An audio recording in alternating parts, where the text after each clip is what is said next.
নমস্কার বন্ধুরা, আমার রান্নাঘরে সবাইকে স্বাগত। আজ চলে এসেছি ছানা নিয়ে। ছানার একটা রেসিপি, যেটা কিনা ছানার ডালনা। খুবই সহজ পদ্ধতিতে দেখাবো। খেতে তো অপূর্ব হয় আর বানানো খুবই সহজ। ছানাটা আমি বাড়িতে বানিয়ে নিয়েছি। দুধের মধ্যে ভিনেগার দিয়ে এটাকে ভালো করে আমি ছানাটা কাটিয়ে নিয়েছি। এবারে চলে যাব সরাসরি রান্নায়। এতে লাগবে ছানা তো লাগবেই, আরও লাগবে আমার ডুমো করে কেটে রাখা আলু, লাগবে পেঁয়াজ, এটা আমি নিরামিষ বানাবো না, আর লাগবে টমেটো। বাকিটা আমি করতে করতে দেখিয়ে দেবো। সবার প্রথমে কড়াইতে সর্ষের তেল দিয়ে আলুগুলোকে ভালো করে আমি ভেজে নেব। ডুমো করে কেটে রাখা আলু ভেজে নেব। ডুমো করে কেটে রাখা আলু ভেজে নেব। ভালো করে আমি আলুগুলোকে লাল লাল করে ভেজে নেব।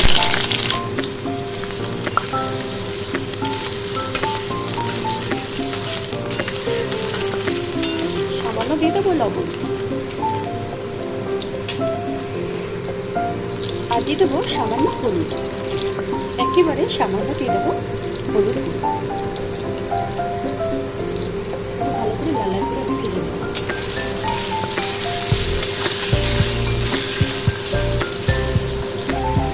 লাল লাল করে ভাজা হয়ে গেছে, এবার আমি তুলে নেব।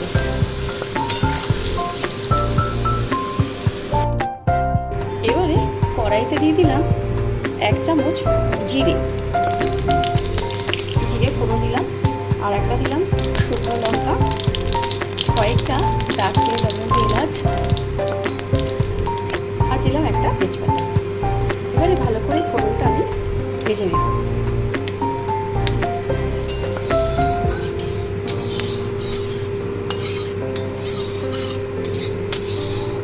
এবারে দিয়ে দেবো ঝিরিঝিরি করে কেটে রাখা পেঁয়াজ।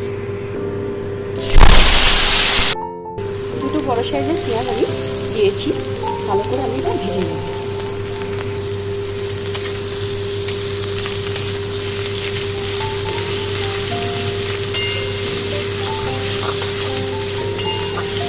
সামান্য দিয়ে দেবো লবণ।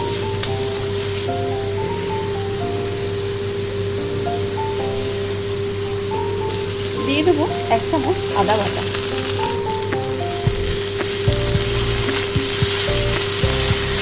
আদা পেঁয়াজ ভালো করে আমি ভেজে নেব।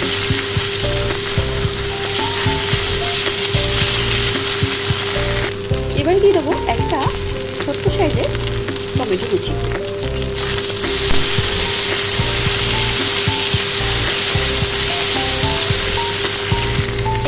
এই রেসিপিটা যদি নিরামিষ খান, তাহলে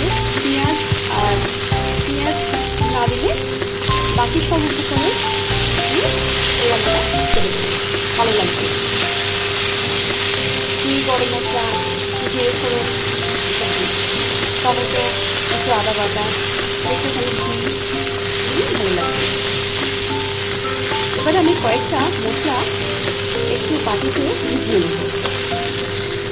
নিয়ে নেবো একেবারে সামান্য হলুদ গুঁড়ো, জিরে গুঁড়ো দিয়ে দেবো ছোটো চামচের 1 চামচ, একেবারে ছোটো চামচের। ধনে গুঁড়ো দিয়ে দেবো একদম ছোট্ট অল্প করে। কাশ্মীরি লাল লঙ্কা দিয়ে দেবো অল্প করে, একেবারে অল্প করে। দিয়ে দেবো লঙ্কার গুঁড়ো,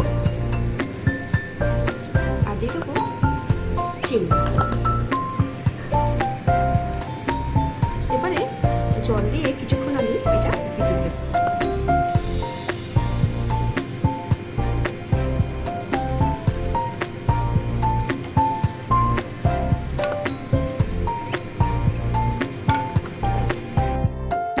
পেঁয়াজ, আদা, রসুন যখন এরকম কষানো হয়ে যাবে, এবারে দিয়ে দেবো ছানাটা। পুরো ছানাটা এর মধ্যে আমি দিয়ে দেবো।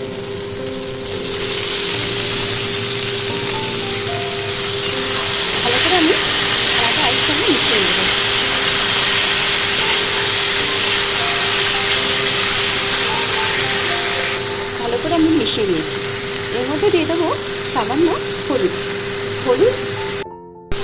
পরিমাণ মতো দিয়ে দেবো লবণ।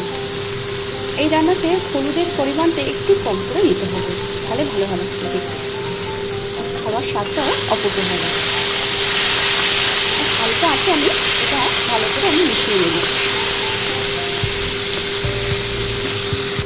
ছানাকে অনেক রকমভাবে করে বানায়। এর মধ্যে ময়দা দিয়ে বা সমস্ত রকম মশলা দিয়ে গোল গোল করে পাকিয়ে তেলের মধ্যে সেটাও একটা ডালনা হয়, কিন্তু এরকম ডালনাও অনেক ভালো লাগে। এই ডালনাটাও অপূর্ব লাগে, কোনো ঝামেলা নেই বানানোর। একেবারে এরকম ছানা কাটিয়ে বা পনির কিনে নিয়ে এসে পনির দিয়েও এটা হয়। পনির তো অ্যাকচুয়ালি ছানা। এবারে আমি একটা জিনিস আপনাদের কাছে শেয়ার করব। কড়াইশুঁটিকে আপনারা অনেকে অনেক রকমভাবে রেখে দেন স্টোর করে। আমি যেভাবে স্টোর করে রেখে দিয়েছি এটা 2-3 মাস হয়ে গেল, কিন্তু একই রকম আছে। এবারে আমি খুলে দেখাবো। দেখুন, আমার কড়াইশুঁটিতে কোনো রকম কিছুই হয়নি, শুধু একটু কলা হয়ে গেছে। বাকি দেখেছেন কীভাবে রেখেছি আমি।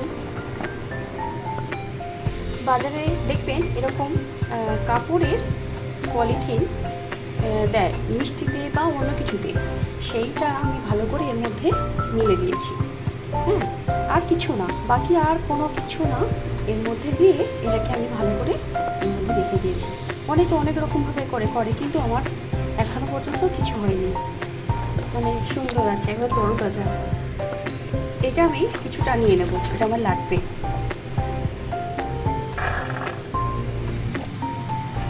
এবারে জাস্ট শুধু ধুয়ে নেব। যখন আমি এটা করেছিলাম তখন আমি ধুই না, মানে শুধু মোটর থেকে ছাড়িয়ে রেখে দিয়েছি। বাকি আর এগুলো ধুই হয়নি। যখন রান্না করব তখন ধুয়ে নেব। জল লাগলে কিন্তু হবে না, তাহলে খারাপ হয়ে যাবে। ছানাকে ভালো করে আমি কষিয়ে নিয়েছি। এবারে দিয়ে দেবো মটরগুলো।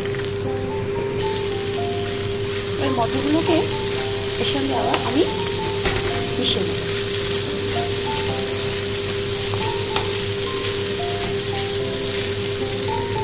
এটা মটর দিয়ে নাও করতে পারে, শুধুও করতে পারে, কিন্তু মটর দিয়ে করলেও ভালো লাগে খেতে।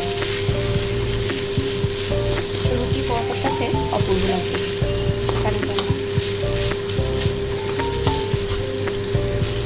এবারে দিয়ে দেবো ভিজিয়ে রাখা গুঁড়ো মশলা।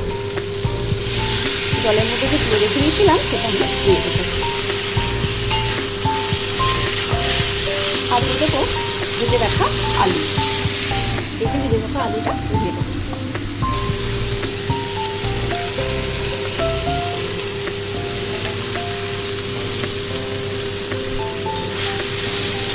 ভালো করে সমস্ত কিছু উপকরণ এর সঙ্গে মিশিয়ে নেব। একবার আমার মতো করে বানিয়ে দেব, কথা দিচ্ছি ভালো লাগবে। এবারে দিয়ে দেবো 1 চামচ ঘি।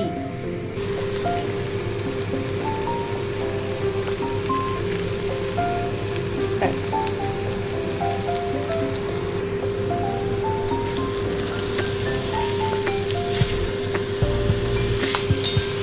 আবারও ভালো করে এটা আমি মিশিয়ে দেবো।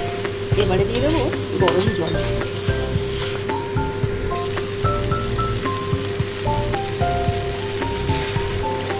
দিয়ে দেবো গরম জল। ব্যাস, আলুটা সেদ্ধ হয়ে যাবে ততক্ষণে।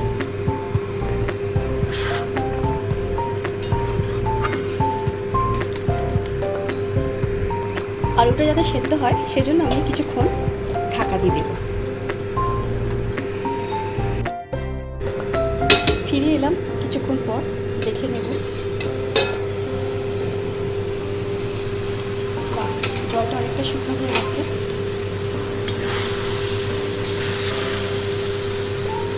আলুগুলো সুন্দর সেদ্ধ হয়ে গেছে।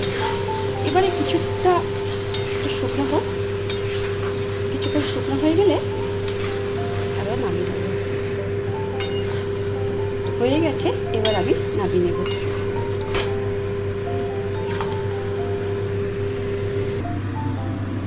রুটি পরোটার সাথে ডিনারে এই রান্নাটা একবার করে দেখবেন। এইভাবে অপূর্ব লাগবে। আমার আজকের এই ছানার ডালনা বা মটরের ডালনা, মটর দিয়ে ছানার ডালনা আপনাদের কাছে কেমন লাগলো কমেন্ট বক্সে কমেন্ট করবেন। আর যদি ভালো লাগে বন্ধুদের শেয়ার করবেন। পাশে থাকবেন, ভালো থাকবেন। ততক্ষণের জন্য ধন্যবাদ, নমস্কার, টাটা। দেখা হচ্ছে পরের কোনো ভিডিও। সবাই খুব ভালো থাকবেন।